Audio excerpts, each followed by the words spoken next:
It's my great honor to accept this 12th edition of the BBVA Foundation Frontiers of Knowledge Award in the climate change category.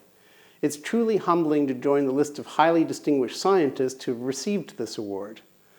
We climate scientists have had to learn how to respond to vigorous criticism and worse from some politicians and members of the general public, but we are not so well practiced in accepting any kind of praise. In spite of the troubles we have faced, we all share in the wonderful joy of discovery that lies at the heart of all science. Part of that joy is the chance to share a life of research with colleagues and students.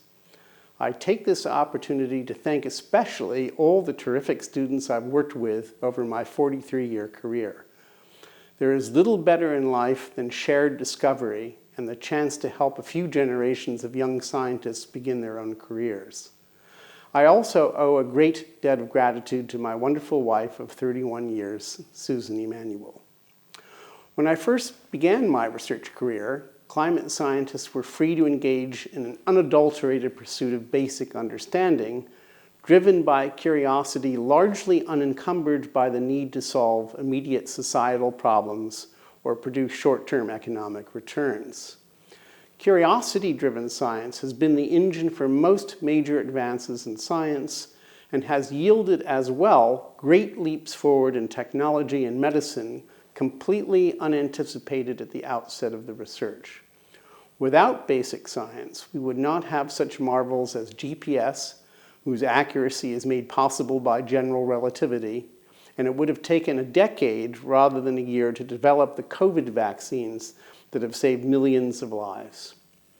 Basic science has thrived in several developed nations whose enlightened governments created agencies, such as the National Science Foundation, that promoted science and protected it from being chained to short-term applications.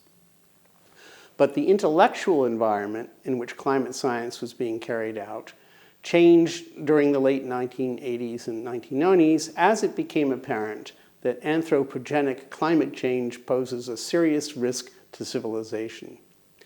Many climate scientists responded to the recognition of this risk by redirecting much of their research efforts into focused attempts to better quantify climate risk, while continuing their efforts to better understand the climate system. To effectively convey the research, they organized, through the United Nations, the Intergovernmental Panel on Climate Change, or IPCC, to periodically survey the latest research and summarize it in comprehensive reports. The IPCC is arguably the largest effort ever organized to summarize and convey scientific findings.